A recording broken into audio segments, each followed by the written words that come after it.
Good morning children, welcome back to my channel. आज हम Sanskrit class 10th की ये बुक है शेमुसी सेकंड, इसके ऑल चैप्टर्स के प्रत्यय एक साथ आज हम पढ़ेंगे ताकि आपको आसानी से एक साथ ये समझ में आ जाए। ठीक है, अब हम पढ़ते हैं प्रत्यय। पथ्य तम, इसमें मूल शब्द होगा पथ्य और इसमें प्रत्यय होगा तमप। आपको ये पता होना चाहिए कि तमप प्रत्यय का प्रयोग हम किस प्रकार से करते हैं। तमप प्रत्यय का प्रयोग बहुतों में से एक को श्रेष्ठ बताने के लिए किया जाता है। इसका तम शीश रहता है। इससे जितने भी आपको एग्जाम्पल मिलेंगे वो इस प्रकार से मिलेंगे, जैसे पथ्यतम, लघुतम, पटुतम, साधुतम, स्थिरतम। ठीक है, एक तरप प्रत्यय होता है। ठीक है, कंफ्यूज मत होना।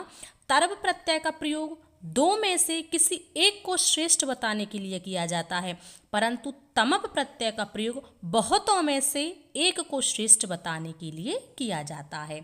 सहिष्णुता, सहिष्णु प्लस तल। अब देखो तल प्रत्यय का प्रयोग कहाँ होता है। तल प्रत्यय का प्रयोग भाववाचक संज्ञा बनाने के लिए किया जाता है। इसका ताशेष रहता है। तल प्रत्यय से जितने भी शब्द बनते हैं सभी स्त्रीलिंग शब्द होते हैं, जैसे सहिष्णुता, मूर्खता, पशुता, लघुता, गुरुता, मित्रता। इस प्रकार से आपको तल प्रत्यय के उदाहरण देखने को मिलेंगे। अब देखो अग्नित्वम, अग्नि प्लस त्वय। त्वय प्रत्यय का प्रयोग भाववाचक संज्ञा बनाने के लिए किया जाता है। त्वय प्रत्यय का त्व ही शेष रहता है।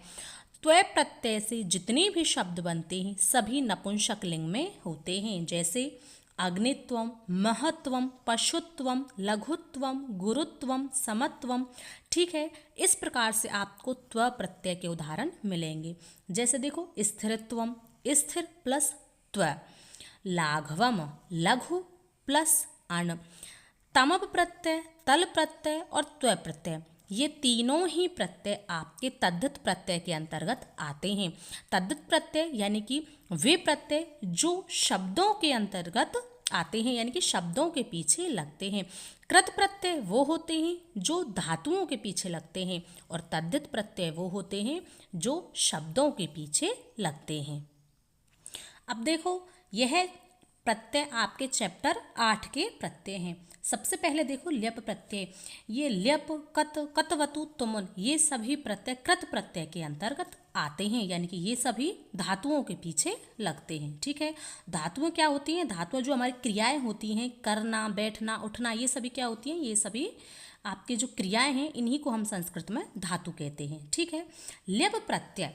ल्यप प्रत्यय का प्रयोग कर या करके के अर्थ में किया जाता है। ल्यप प्रत्यय का यह शेष रहता है। ठीक है, ल्यप प्रत्यय का प्रयोग आप धातु से पहले जहाँ भी आपको उपसर्ग दिखाई दे वहाँ पर आपके ल्यप प्रत्यय का प्रयोग होता है। ठीक है, यहाँ पर है परि उपसर्ग है, वी उपसर्ग है, आ उपसर्ग है और सम उपसर्ग है। ठीक है, ल्यप प्रत्यय में आपको धातु से पहले आपको उपसर्ग दिखाई देगा।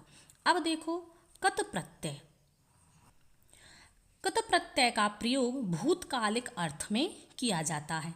कत प्रत्यय का तो शेष रहता है। ठीक है, कत प्रत्यय का प्रयोग कर्मवाच्य व भाववाच्य में किया जाता है। इसके उदाहरण हैं जैसे प्रस्थितः, प्रविष्टः, नियुक्तः, मुदितः। कत प्रत्यय के जो शब्द हैं तीनों लिंगों में चलते हैं, जैसे श्रुतः, श्रुता, श्रुतम, गतः, गता, गतम। इस प्रकार से इसके जो शब्द हैं तीनों ही लिंगों में आपको देखने को मिलेंगे। अब देखो कतवतु प्रत्यय। कतवतु प्रत्यय का प्रयोग भी हम भूतकालिक अर्थ में लेते हैं। इसका तवत शेष रहता है। कतवतु प्रत्यय के रूप भी तीनों लिंगों में ही चलते हैं, यानी कि जो इनके शब्द होते हैं इनके तीनों लिंगों में शब्द बनेंगे, जैसे उपार्जित वान, उपार्जित वती और उपार्जित वत। ठीक है, इस प्रकार से पृष्ठवान, पृष्ठवती, पृष्ठवत। ठीक है, इस प्रकार से इसके तीनों लिंगों में ही रूप चलते हैं। तुमुन प्रत्यय। तुमुन प्रत्यय का प्रयोग के लिए के अर्थ में किया जाता है। तुमुन प्रत्यय का तुम शेष रहता है। इसके उदाहरण ऐसे होते हैं जैसे पातुम, दातुम, दापयितुम, द्रष्टुम, क्रोशितुम, निर्णेतुम।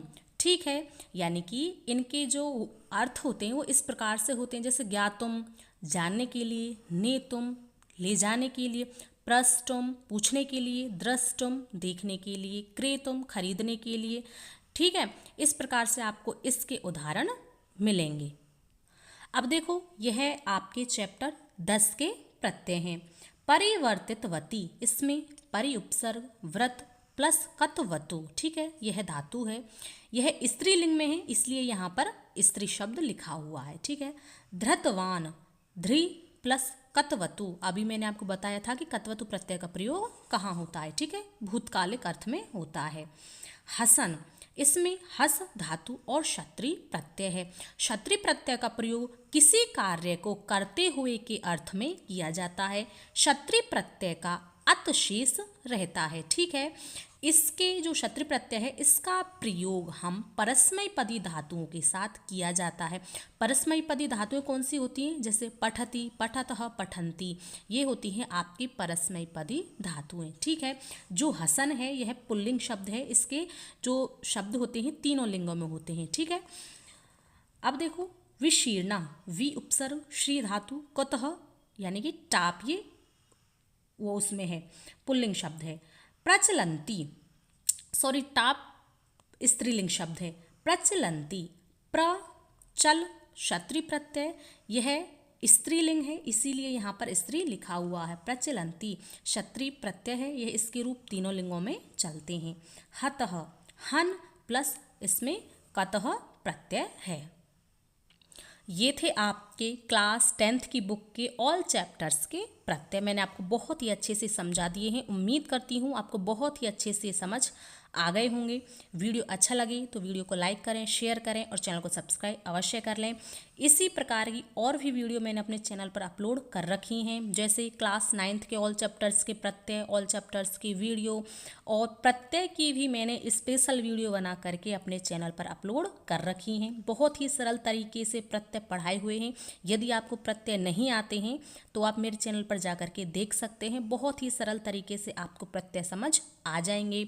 संधि और तो क्या, जैसे आपके क्लास 10th के बुक में है जैसे वाच्य, तो आपको वाच्य परिवर्तन सीखना हो तो मैंने अपने चैनल पर वाच्य परिवर्तन की भी वीडियो डाल रखी हैं। आपको वाच्य परिवर्तन भी बहुत ही सरल तरीके से समझ में आ जाएंगे। और जैसे मैंने एप्लीकेशंस की वीडियो भी डाल रखी है, बहुत ही सरल तरीके से संस्कृत में एप्लीकेशंस कराई हुई हैं, निबंध कराए हुए हैं।